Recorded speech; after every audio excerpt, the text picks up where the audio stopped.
Welcome to The Point, where we take a closer, more in-depth look at the issues shaping the headline. You're with me, Lin Lei, your host for today's programs. Now, the 14th National Congress of the Communist Party of Vietnam will take place from the 19th to the 25th of January, just under 2 weeks from now.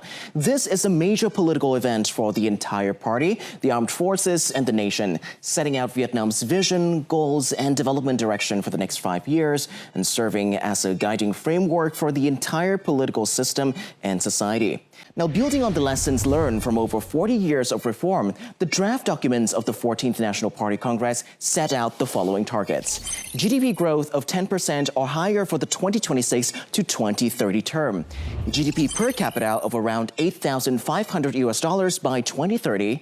And by 2030, Vietnam aims to become an upper middle income country with growth driven by technology and labor productivity, and with total factor productivity, or TFP, contributing to more than 55% of economic growth. The target of double-digit economic growth outlined in the draft documents of the 14th National Congress of the Communist Party of Vietnam stands out as a strategic highlight, reflecting the country's strong aspiration for a major breakthrough in the period ahead.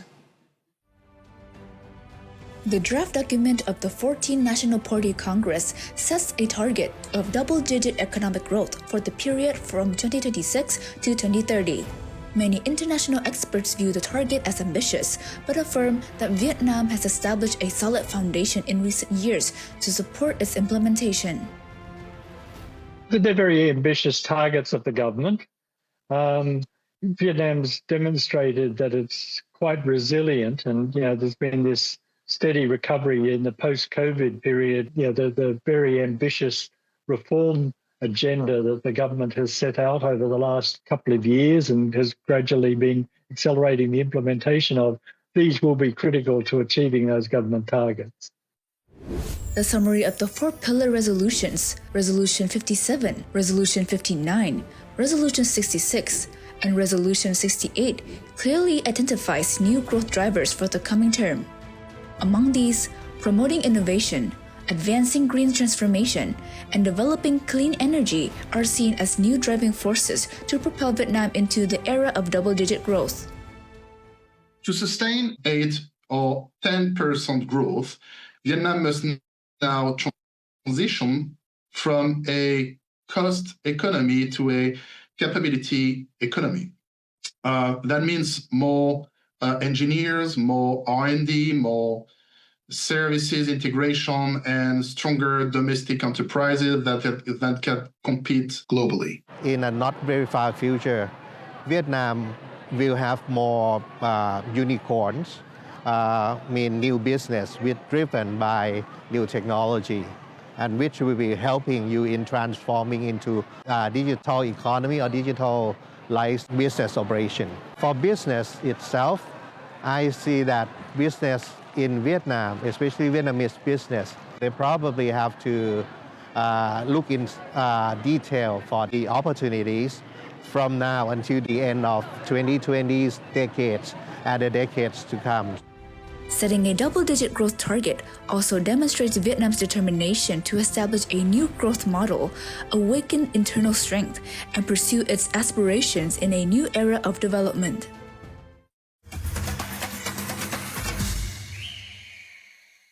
And to help us better understand the feasibility of these goals and the drivers behind them, we are joined by Dr. Đào Cẩm Thủy, lecturer and economic expert of the University of Economics and Business, Vietnam National University. Now, once again, thank you so much for coming over to The Point.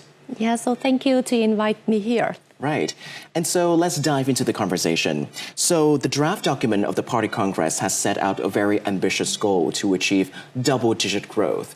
And that means through calculations, that means that investment to GDP ratio must exceed 40%. Now, previously, Vietnam only reached about 30 to 35% for this figure alone. So what key drivers should Vietnam focus on in order to make this 40% figure a reality? So I think that's a raise Vietnam investment to GDP ratios from 30 to 35% to over 40% is also the challenges. The first is the public investment should be lead, focusing on the transport, their digital systems, their energy transition, and helping to attract the private sector, the private and the foreign capital. The other, I think that's the qualities of FDI is also the important drivers. The prioritizing long-term, high-value investment, and in, of course, some of the important sectors like the technology, the green energies, and the supporting industry. And finally, I believe that the higher investment must together with the better efficiency.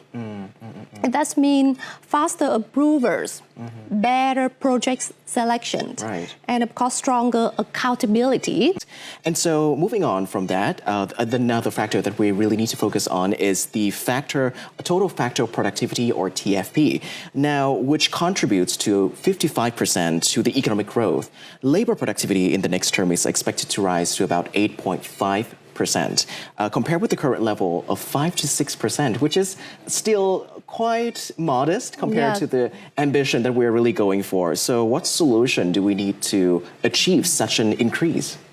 The first is more the speed up digital transformation and technology adoption, especially among the small and medium-sized enterprise. Right? And applied digital tools, the automation, the data, the AI help the firms work more efficiently, improve the management quality, and use the labor more effectively. The labor technologies, I think that is technology skill that the labor should have to get in this nowadays. And such as the digital transformation, digital skill, AI, big data, and how to adopt the new trend of the digital change. Well, thank you so much for your insights. Now, the draft documents of the 14th National Party Congress specify that science, technology, and innovation are the primary driving forces shaping a new growth model for the country through to 2045. This underscores breakthrough thinking and a strategic vision, reaffirming the party's determination to establish a development model grounded in technology and knowledge. In practice, institutional and policy constraints in recent years have been among the biggest barriers limiting creativity and the commercialization of science and technology outcomes.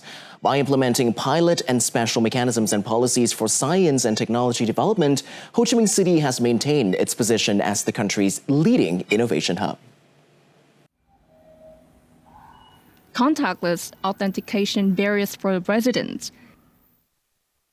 QR code scanning systems to track staff schedules in real time.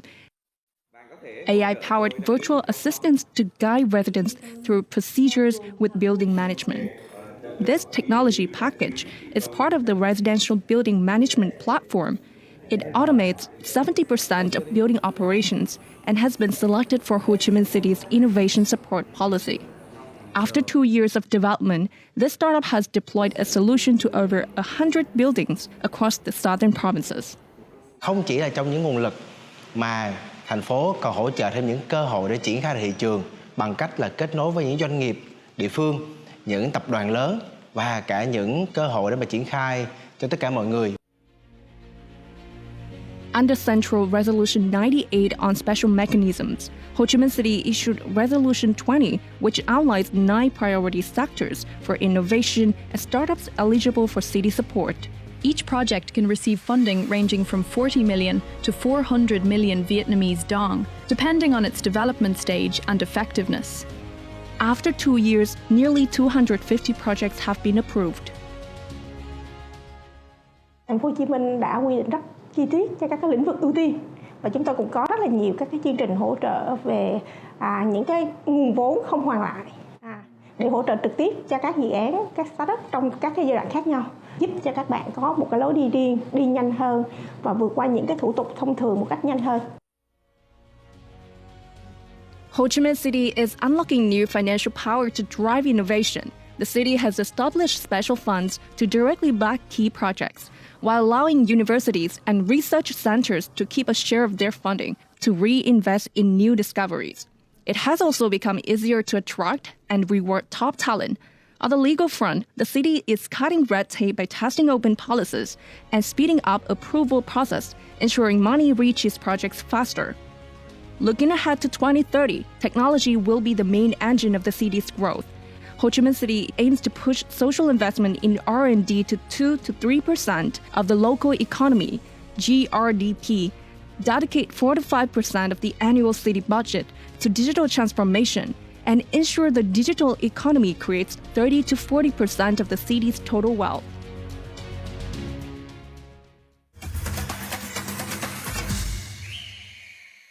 So Ho Chi Minh City right now seems to be a very interesting place where a lot of development is taking place, a lot of policy changes that are being implemented. And so from that scale to the national level, and I know that it's going to be a big aggregation here. How should institutional and policy barriers be identified and addressed so that science and technology can truly become a key driver for the coming period of growth? I agree with you that the science and technologies as the real obstacles to growth. Yes, I mean, that's a to find why the delays, why it's high cost, why it delays, unclear responsibilities, and unclear responsibility accused. Vietnam should test the new policy approaches, such as the regulatory sandboxes, right? And pilot programs, right? Yes, especially in areas like digital technology, healthcare, the green energies, and the advanced manufacturing. We're also having a little bit of difficulties now applying technology into real life. Yes. So what are some of the bottlenecks you're seeing in institutional right now that could be addressed or could be improved? Just the entrepreneurs. Yes. Entrepreneurs, yes. Entrepreneurs or the startups owners should have study more skill, especially the sales skill or how to commercialize their products from the sandbox to the national market. Yes. The policies is not tight, but it's not strict. I mean, that's flexible. It depends on the business sectors. It's a little bit hard and strict with the healthcare, the medicals, and about the educationers. But of course, it's very flexible, open-minded for the technologies. So how will the growth targets and growth drivers for the next phase of Vietnam's development shape the way for Vietnam to transform its development model in the new era of national development? The science, the technology, the innovation will play more central role in economic policies together with digital transformation and green growth. We have to keep the core technologies, especially for cars, for the computer science, for AIs, for finance, for the green transition, or so on. If these changes are carried out consistently, the new growth targets will not only support faster growth, but also have Vietnam move towards more resilience, inclusive, sustainable development model in the new area. So clearly, identifying the growth drivers for the coming term will be a key issue for discussion and consensus at the upcoming 14th National Congress of the Communist Party of Vietnam. These new breakthrough drivers aimed at establishing a new growth model will not only enable the country to achieve double-digit growth over the next 5-year term, but also lay a solid foundation for realizing the vision of Vietnam becoming a developed, high-income country with a socialist orientation by 2045. And that brings us to the end of today's program. Thank you so much for watching, and once again, see you on the next episode of The Point.